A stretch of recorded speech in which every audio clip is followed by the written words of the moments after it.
accreditation process. You all have undergone an audit. For those schools that have not yet started the accreditation process, you may not have been audited yet. And again, my background prior to joining Naccas was as an auditor. And the point of why I add this piece into this presentation is because there's a misconception out there about who's responsible for what during the audit. And sometimes I have very difficult conversations with school owners that don't like what I have to say, but it is what it is. And that's why I want you all to hear it here.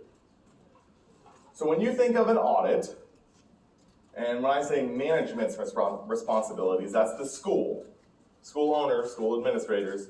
What are your responsibilities in the audit? What do you have to do? Supply the information. Supply the information, so supply the financial records, the bank statements, the check copies, the invoices, the cash receipts, everything that they ask for. Yep, absolutely. Make sure your staff are available if they want to ask questions of or inquire of you or your staff. Absolutely. What else is management responsible for? What do you all have to do? Is that it? Just give them the books and records and you're done? Answer questions. Answer questions. Make business decisions. You get a gold star too. Making business decisions. Your auditor is not allowed, not just can't or shouldn't, your auditor is not allowed to make business decisions for you. Your auditor cannot say, I'm going to approve this journal entry. I'm going to complete this bank reconciliation for you. I'm going to propose this journal entry for you. That would mean that they're not independent, because that means that they would be auditing their own work, which is against auditing standards. And guidelines, integrity guidelines is a CPA. Just like when many of you ask me questions, there are certain things that I can and can't answer, not because I don't know the answer or I don't want to help you, but I have to maintain my independence. And you all have to make business decisions, and if an auditor comes out and says, hey, you didn't record this journal entry, we can do the work for you, this is what you need to do, they'll likely then also issue an internal control deficiency and say that management does not have the proper competence or education in terms of financials to be able to perform the accounting function, which sounds harsh, but if they have to propose journal entries that without them, the financials would otherwise be materially misstated, that's an issue.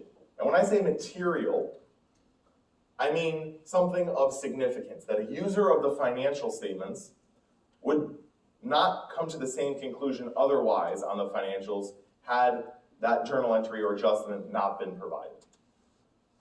So making business decisions is a huge one, absolutely. What about taking responsibility for the financial statements? Fiscal responsibility. Fiscal responsibility, yep. Definitely being careful with money. Just like I have a fiscal responsibility for every single one of your dollars that's paid to Naccas, right? To make sure that it's being spent appropriately. But management is responsible for the financial statements. Oftentimes your auditor will help you in drafting the financials. You're right, you give them the trial balance and the information from your accounting records, and they'll do a lot of the work to prepare it for you as a service. But it is your responsibility that you understand and that the content is accurate. And the difficult conversations that I'll have with school owners sometimes is, this doesn't make sense. They'll say, well, my auditor drafted it, you'll have to talk to them. You're the one that is responsible for that.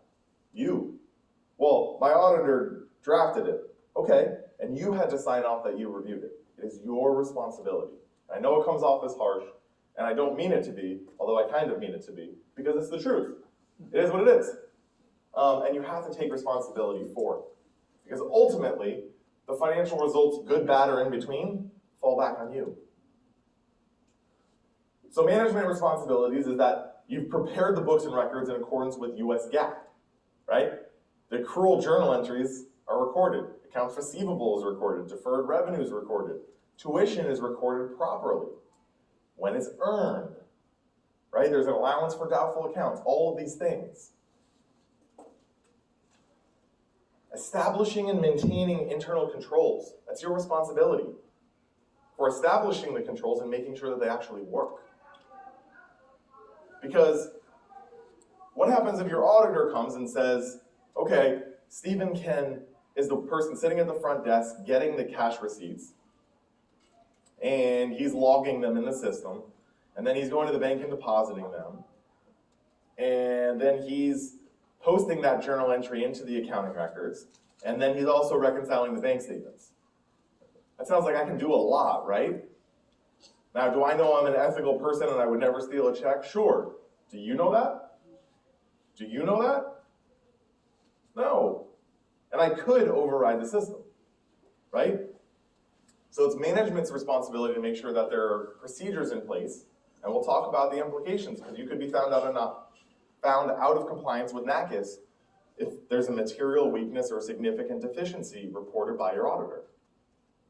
So establishing and ensuring that they're actually working a system of internal controls. Making business decisions, which the gentleman in the back had a very good point about, and actually performing the accounting functions and adopting accounting policies. What those estimates are, excuse me, of useful life of your fixed assets, of how much you should write off or how much you should allow for in your bad debt. If there's an accounting standard change, which there is one coming, by the way, there was one recently for you all in terms of revenue recognition that had a minor impact, but there is one that will impact almost every single one of you in here on a new lease standard. It was passed many years ago, but it's effective for private companies for most of you beginning next year. And if this is the first time you're hearing of it, write down a note and make sure you're talking with your auditor, because it will likely have some impact on your financials. Because there are leases that you likely have just disclosed in a footnote now, that's not recorded on your balance sheet as a liability, but that you will. And it's going to impact your ratios. But it's management's responsibility to adopt those accounting policies when you're required to. Okay, what's the auditor have to do? Do the audit. What does that mean? What does an audit do? Review. Verify. I hear review, I hear verify. Yep, checks the work, right? It's an independent party, an independent certified public accountant that issues an opinion on your financial statements. And there's different levels of assurance that a CPA can provide. And an audit is the one that provides the most assurance to a third-party user. And it's known as reasonable assurance. An auditor performs procedures to provide reasonable assurance to Naccas and the banks and other users of your financials that the information is materially correct. But I said reasonable assurance for a reason. It's not absolute assurance. It's not, we tested 100% of every single transaction that happened during the year. They don't. They pick a sample, right? But it's generally representative of the entire population. So they have to issue an opinion on if the financials are presented correctly or not. Not about the actual financial health of the school, although there could be a disclosure about that, but about if the actual information is accurate and correct. They have to perform procedures, right? They're going to contact your bank directly and confirm with your bank directly what the bank balance is. They're going to ask for invoices and check copies, and they're going to do analytical procedures. They're going to look at ratios and compare balances over year. And they're going to understand your business. And then again, they're going to, based on their procedures, they're going to issue an opinion and say the financials are materially correct. And what the ultimate goal is to have an unmodified opinion, which means that's a clean opinion that says your financials are materially good. the institution was to get a qualified opinion from your auditor, it's exactly that. Your auditor is qualifying it by saying, the financials are materially correct except for this one thing, or two things, which is not a good thing, meaning because those balances were unable to be audited. And Naccas would not accept that set of financials. The auditor is responsible for planning their audit work, establishing what procedures they need to do to get comfortable with issuing that opinion. That's not your responsibility. It's your responsibility to give them everything that they need. Now again, the most important thing from this slide is that the financials are your responsibility. You have to understand them, you have to review them, and I see it way more times than I care to share, where a school owner will say, I have no idea, my auditor drafted it and I just signed the letter because I needed to get it done. And I understand that, but that's not an acceptable answer. Because ultimately, the school owner or school owners is responsible for that data. Okay, so now the juicy stuff that you're here for. Naccas' requirements. We say, and this is in Standard 7, so in the handbook that you all have, if you flip the Standard 7 that you all would have gotten when you checked in, that lists the financial requirements that Naccas has for all schools. The first piece of that Standard 7, in Standard 7 Criterion 1, subsection A through C, says a school has to meet a composite score of 1.5 or greater.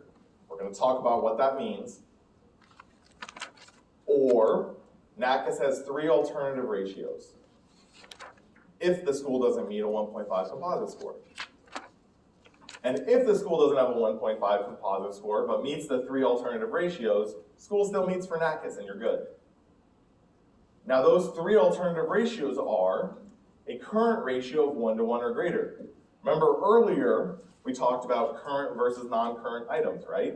Those due within 12 months, and I told you we're going to touch on that later. This is where that's relevant. Your current ratio says we expect you to have more current assets than current liabilities. So enough assets that are going to provide you future benefit for the next 12 months than the amounts that you're expected to owe in the next 12 months. That makes sense, right?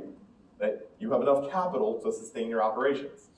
That's the first of Naccas' 3 alternative ratios that you can meet. Again, this is only if you don't meet the composite score. If you meet the composite score, you're good. So current ratio of 1 to 1 or greater. The next one's positive tangible net worth. I'm going to show you the detailed calculation in a minute, but remember the key word here being tangible. So what do you think is backed out of tangible net worth? Remember we talked about goodwill and intangible assets? Right, the value of that business of I don't know exactly what it is that I'm holding, it gets backed out. And also those related party receivables get backed out. We're going to show examples of that. And then having positive net income in the current year. So again, if the school meets a composite score of 1.5 or greater, which we're going to go into in depth, don't worry. School meets this piece. School doesn't, but meets these 3 alternative ratios, the school is still good. Or Naccas. What does the Department of Education care about? Does the department care about the first one, the composite score, Naccas' 3 alternative ratios, or both? The first one. They only care about the composite score, nothing else. These 3 alternative ratios, Naccas allows for, not the DOE. So if I was to tell you, if I was to recommend meeting something to meet for both Naccas and the DOE, I would say, well, shoot for the composite score because go meet for both. The reason why Naccas has these 3 alternative ratios, we started discussing here today.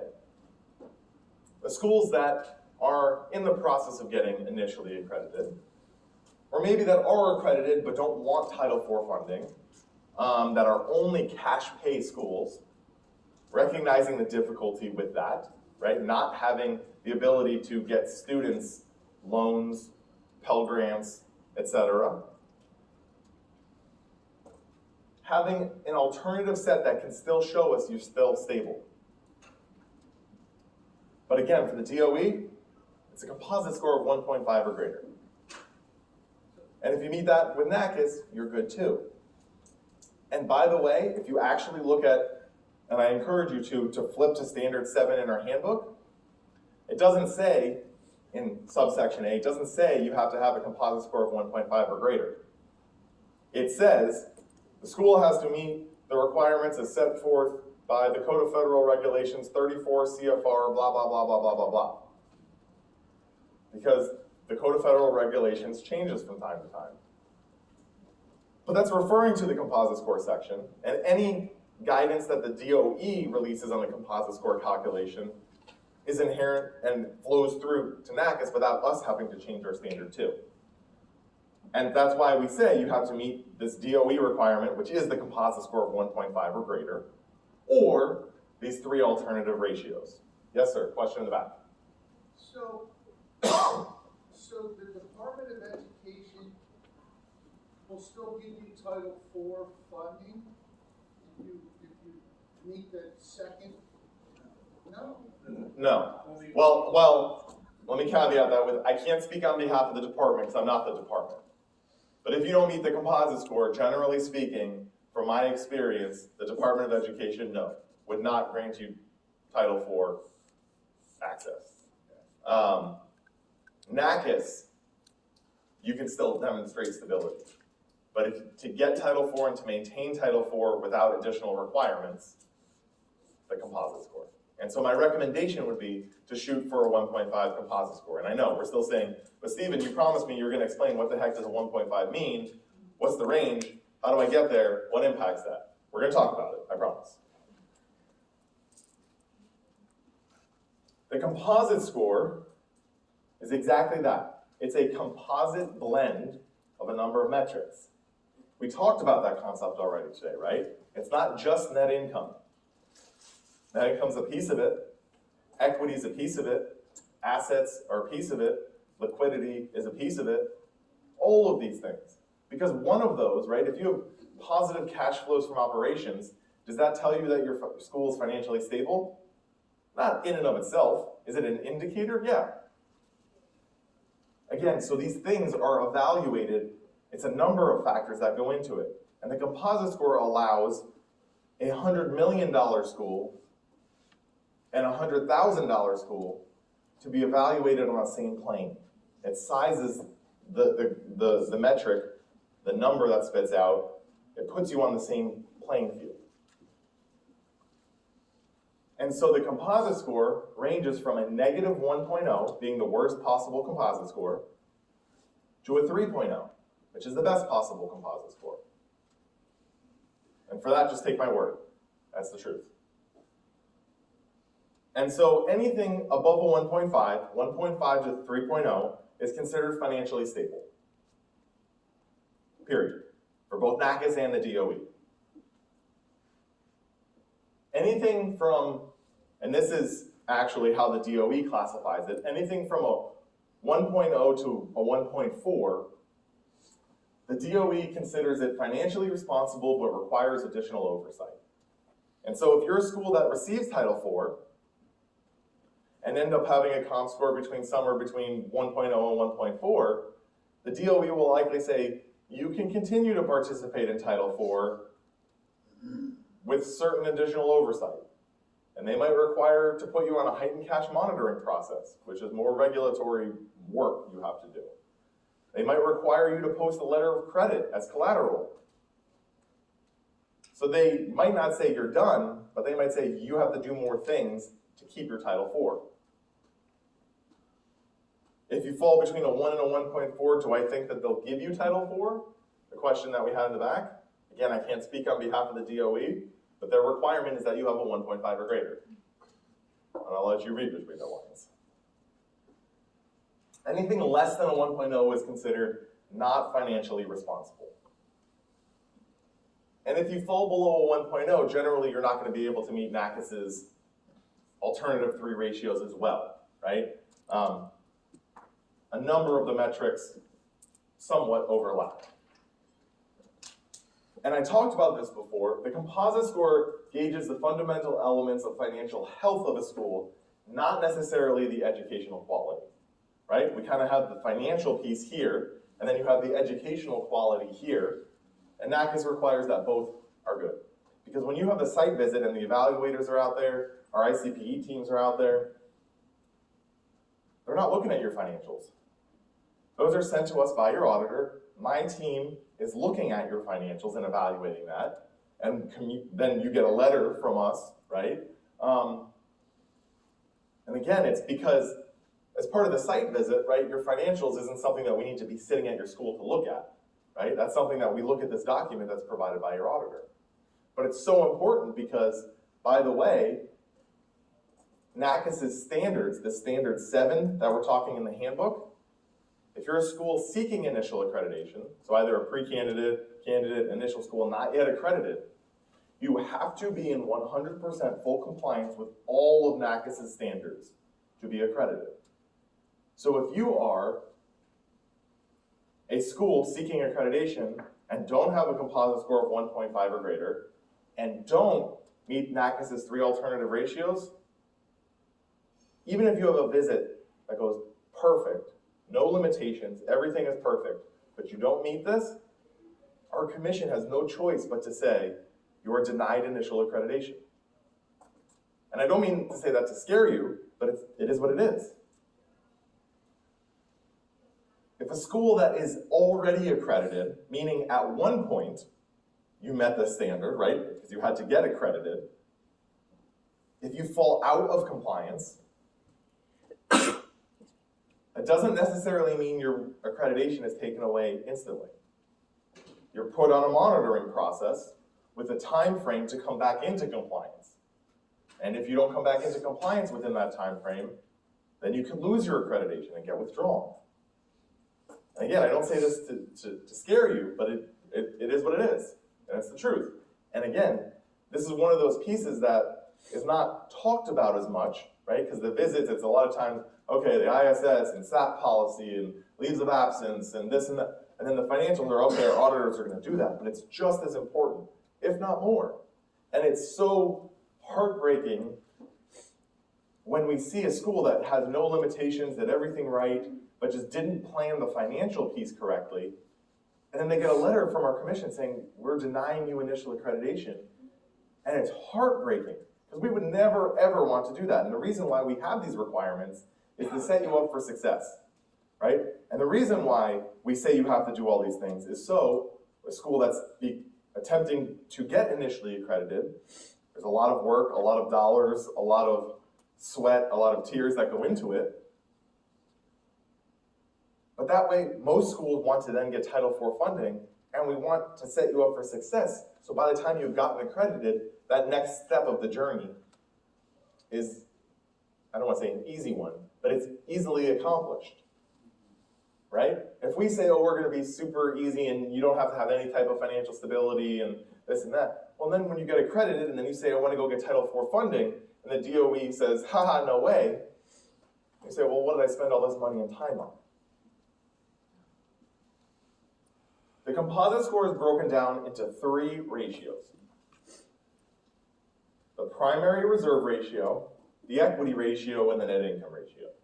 And this is where we're going to get into all that stuff. Remember the onion, the layers of the onion that I said? Now we're in the middle of the onion. We got through here's what the financial line items are and the audit that we have to do. Now here's what those line items mean in terms of the composite score and these calculations.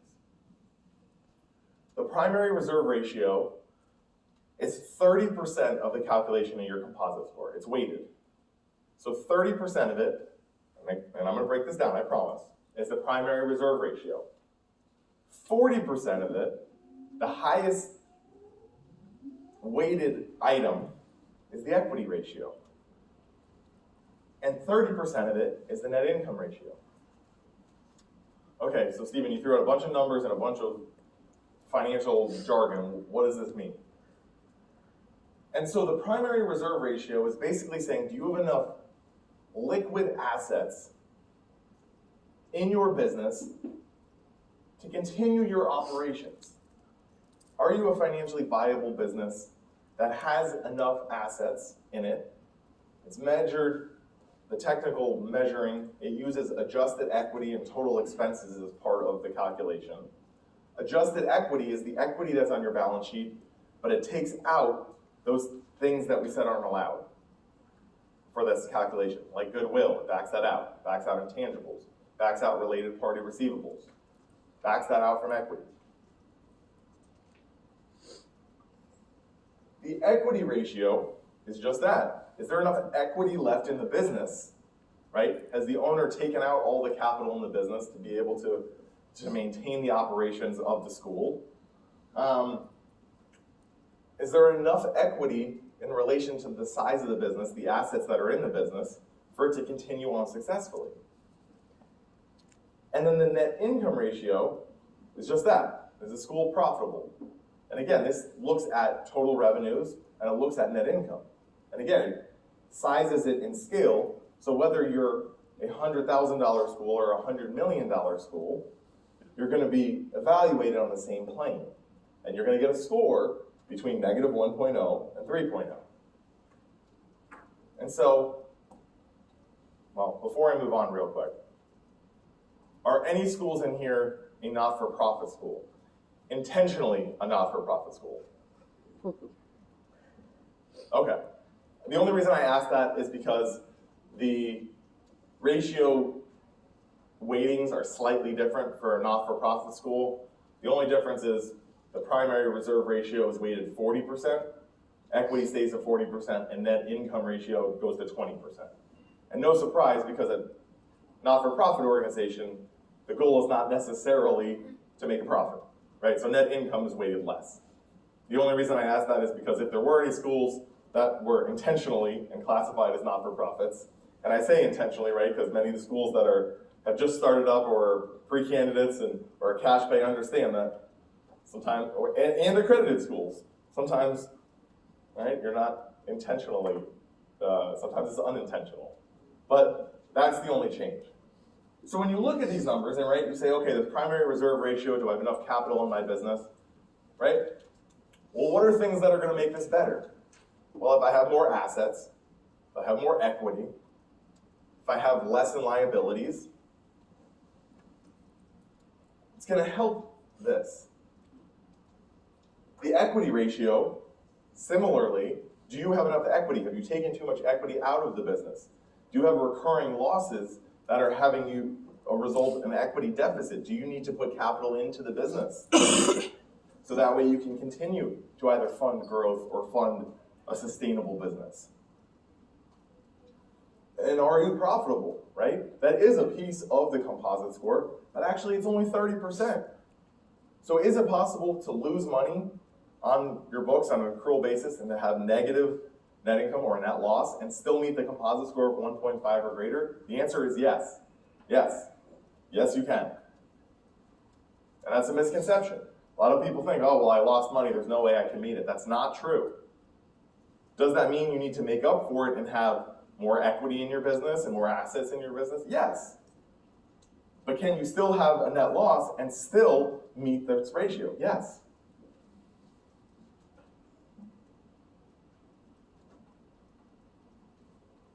I want to say any questions. I see the glazed eyeballs. Are we following somewhat thus far? We're going to show an example of this. I was just going to say, can you show an example? We're going to show an example. But if I don't explain it and walk you through, like I said, the layers of the onion, right? And here's what the numbers are, and here's this thing. I'm going to walk you through it. Do we follow at least the weighting of the composite score and a high level of some of the components that go into it, right? If you put more cash into your business, it adds more assets, and it adds equity. Well, guess what? That's going to help your primary reserve ratio and your equity ratio. If you're running a very profitable business, right, a reduction of expenses and increase in revenues, it's going to increase your net income ratio. Right? There are things, and again, that's why there are multiple weightings, multiple factors that go into this, because cash flow is evaluated, your statement of financial position, your balance sheet, your income statement. It combines metrics that are at a point in time, which are on your balance sheet, mixed with points over time, which are your revenues and expenses over the entire year. Did you have a question? I'm just speaking on behalf of the newbies. Because this is like. Yep, it's a lot. And that's why to hear this, but without even somebody explaining it, it's a lot. There's going to be resources, and the reason why we give you the PowerPoints and a sample set of financials is to have something to look back and say, I remember he was talking about this, and to talk with your accountant. But anyway. So to make it plain for the newbies. Yeah. We need to save. You need to have a huger savings, and try to have as less expenses or overhead as possible.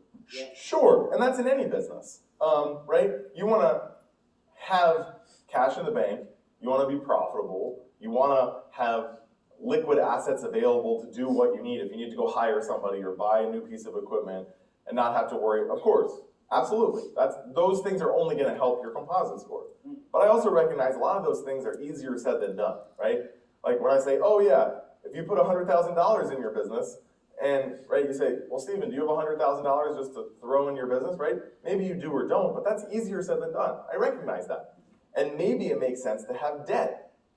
There are times that when debt can be a very good tool. In fact, the primary reserve ratio,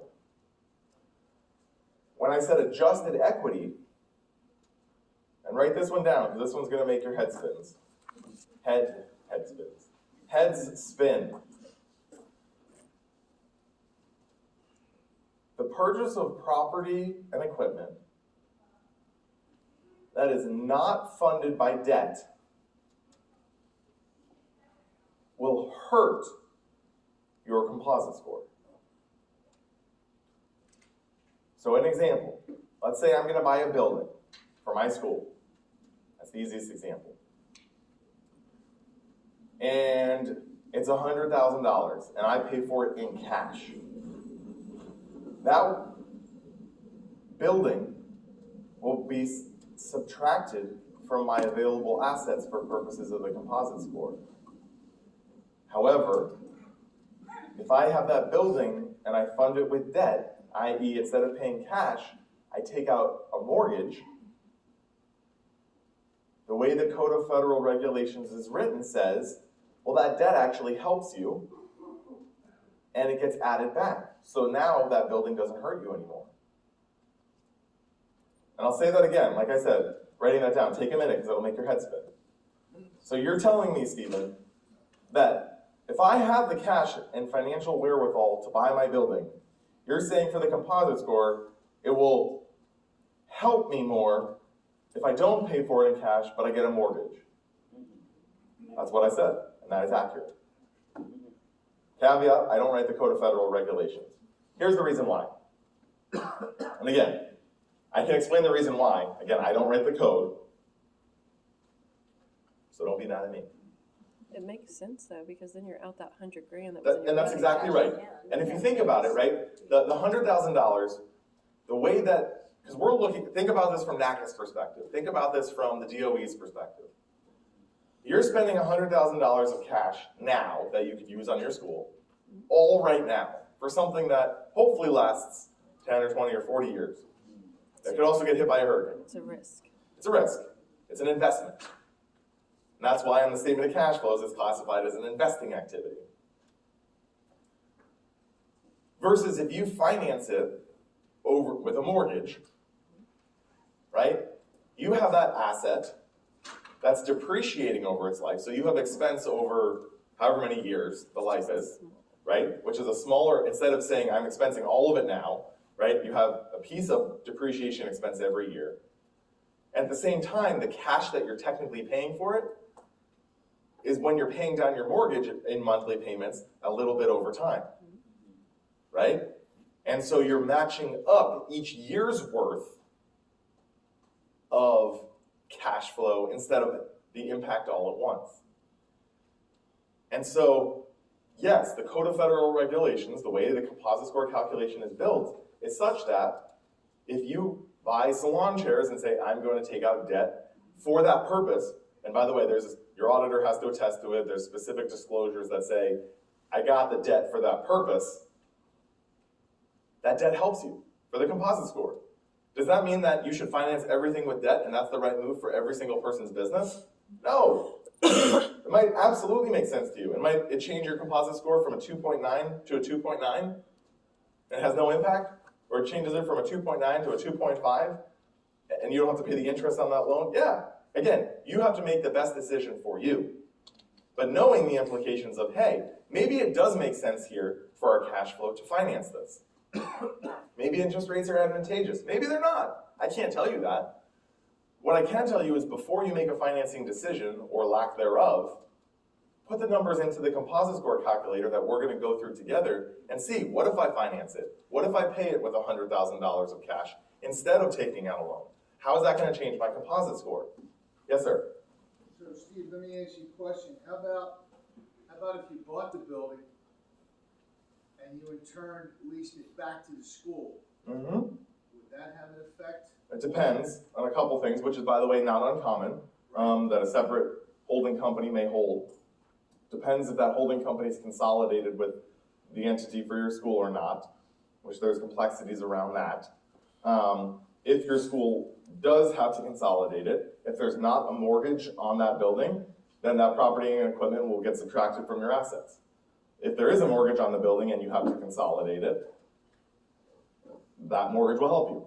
But what I'm saying to you is if somebody bought the building and then in turn, let's say the guy who owned the school purchased the building, but then in turn leased it back to the school. And again, it depends, because the accounting rules say that you might have to include the entity that bought the building with the school's financials.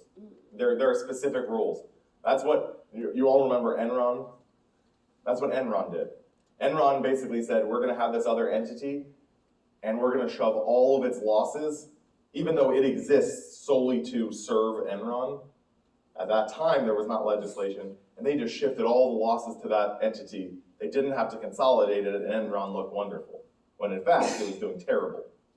And so that's what's known now as a variable interest entity, that if this entity exists solely to benefit Enron or the school, the accounting rules say this may have to be consolidated in the presentation of the financials. I don't want to get into the complexities of that. I could have a whole other discussion on that. The answer is it depends. And my recommendation would be to talk to your accountant and talk to your auditor, because consolidation requirements, the requirements of variable interest entities versus consolidating or not, right? How many are experts in the room on that matter? Exactly. And those are things that you want to involve. I know CPAs are expensive and auditors are expensive. The two things that I think are very worthwhile, maybe I'm biased, is a good accountant and a good lawyer.